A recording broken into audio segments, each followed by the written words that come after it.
राम राम जी, नमस्कार। कैसे हैं आप सभी? स्वागत है आपका एक बार फिर से जॉब फेयर यूट्यूब चैनल और मैं प्रदीप पेनवाल आज आपके लिए लेकर आया हूं समाज का एक मजेदार टॉपिक जिसने आपका करांगे मजे मजे में। ठीक है, सिर्फ 10 मिनट लगावांगे। 10 मिनट में आपने टॉपिक बिल्कुल आपके माइंड में सेट करके जाऊंगा। जो नहीं आया तो कमेंट कर दियो और अगर समझ में आए तो कमेंट ऐसा कर दियो कि मुझे भी संतुष्टि हो कि आपके समझ में आ गया। ठीक है, आज अपना जो टॉपिक है समाज से रहेगा। समाज ने केवल 10 मिनट में लपेट देंगे।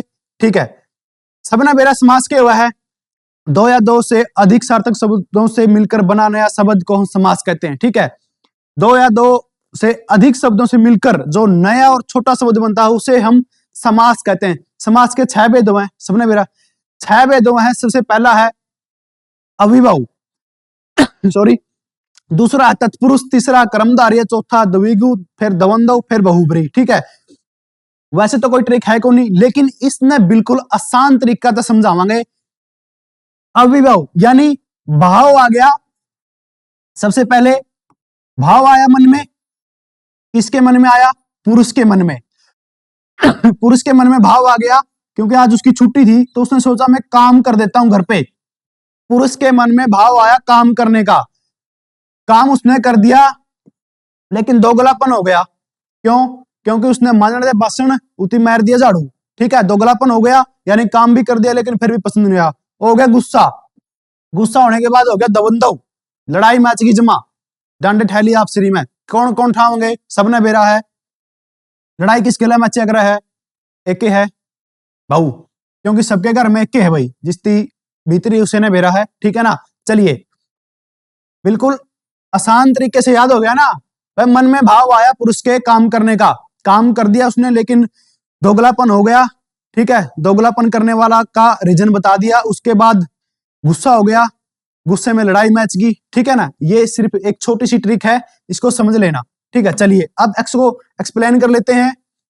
जो इसके भेद हैं, 6 भेद है। सबसे पहले अविभाव समास हमारा आता है। ठीक है जी, अविभाव समास, इसकी सिर्फ आपको पहचान करनी है। जहां पर भी आ, भट्ट, यथा, मनु, निर, प्र, प्रति ये दिख जाए बस ओड़े कह दियो अविभाव है। समझ गए नहीं?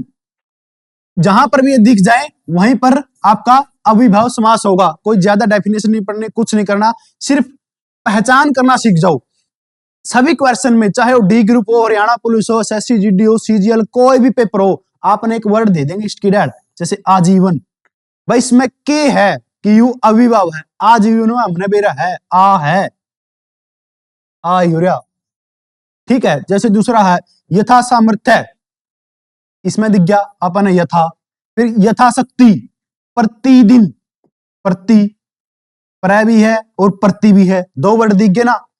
आ गया ना समझ? ठीक है, चलिए नेक्स्ट चलते हैं। चलते हैं जी फटाफट। राजा 10 मिनट का बोल रखा है।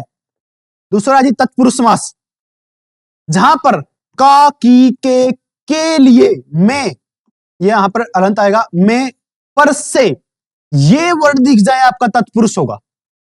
ठीक है, तत्पुरुष के कुछ उदाहरण देख लेते हैं। विद्यालय, विद्या के लिए आल्य, यानी जो वर्ड आपने दे दिया उसको तोड़ के देख लो उसको कैसे बोला जाए। ठीक है, राजपुत्र, राजा का पुत्र, चिड़ी मार, चिड़िया को मारने वाला, जन्मांध, जन्म से अंधा, ये सभी वर्ड आ गए भाई। ठीक है ना, चलिए नेक्स्ट चलते हैं। जो तीसरा हमारा कर्मधारय समास, यहां पर आपकी पहचान है जो या के समान, ये वर्ड की आपको पहचान करनी है तो सीधा आपको पता चल जाएगा कि कर्मधारय है, कर्म कर दिया अपन है। ठीक है, जैसे चंद्रमुख, चंद्र जैसा मुख, तुलना होगी ना। कमल नयन, कमल के समान नयन। ठीक है, दहे लता, दहे रूपी लता, दही बड़ा, दही में डूबा हुआ बड़ा, यानी जहां पर भी आपको तुलना लगे कि हो रही है या किसी के समान लग रहा है वहीं पर आपका कर्मधारय आ जाएगा। चलिए नेक्स्ट चलते हैं। नंबर 4 पर हमारा द्विगु समास, जो दोगलापन हो गया था उसके बारे में, यानी प्रथम पद और संख्यावाचक पहचाननी है।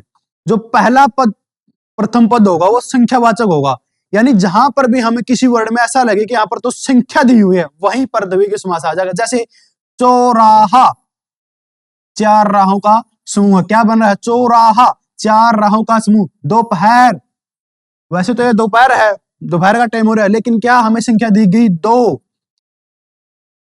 चतुर्वेद, ये चतुर्वेद है भाई, तो क्या हुआ? 4 वेदों का, ठीक है। त्रिभुवन, त्रिभुवन 3 लोगों का समूह है, ठीक है ना? हो गया। चलिए नेक्स्ट चलते हैं। समझ में आ रहा है ना? लाइक कमेंट शेयर करते रहना भाई, ठीक है। नेक्स्ट अगर आपको अच्छे से समझ में आ गया तो हम पूरी हिंदी व्याकरण को ऐसे ही कवर कर जाएंगे। 5वें नंबर पे है हमारा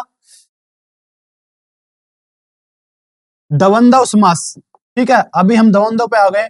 और या, सिर्फ ये 2 वर्ड आएंगे जहां आपको पहचान करनी है। अगर ये दिखते हैं, अगर आपको लगता है जैसे राजा रानी, एक और है इसकी, द्वंद्व का कारण था ना, द्वंद्व में के मचक रहा है, लड़ाई मचेगी, लड़ाई के आंगल मचेगी, लठांगल मचेगी, ठीक है। जहां पर भी ये डंडी दिख जाए, ओड़े द्वंद्व मैच किया, ठीक है। ओड़े द्वंद्व है। राजा रानी, राजा और रानी, माता पिता, माता और पिता, ठीक है। दिन रात, दिन या रात, दिन और रात, ठीक है। ऊंच नीच, या तो ऊंच नीच है, ऊंच या नीच है, या ऊंच और नीच है। आ गया ना समझ में? चलिए लास्ट है हमारा बहुब्रीही, लड़ाई की जड़ थी जो, बहुब्रीही समास, ठीक है।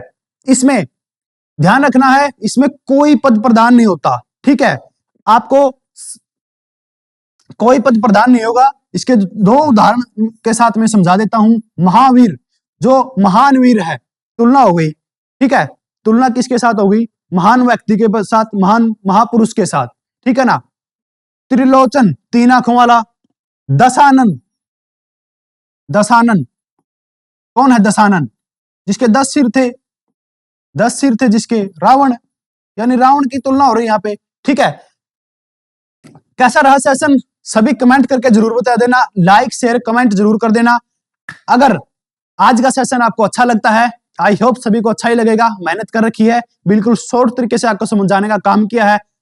आप भी हमें हौसला बढ़ाएं और चैनल को जरूर सब्सक्राइब करें। नए बच्चे कमेंट करें, सब्सक्राइब करें और हमारा हौसला ऐसे ही बढ़ाते रहें। आने वाली सभी इंफॉर्मेशन आपको ऐसे ही मिलती रहेंगे। नेक्स्ट लेक्चर कौन से टॉपिक के लिए लेकर आए, कमेंट कर देना। अभी आपसे लेते हैं विदा। जय हिंद, जय भारत।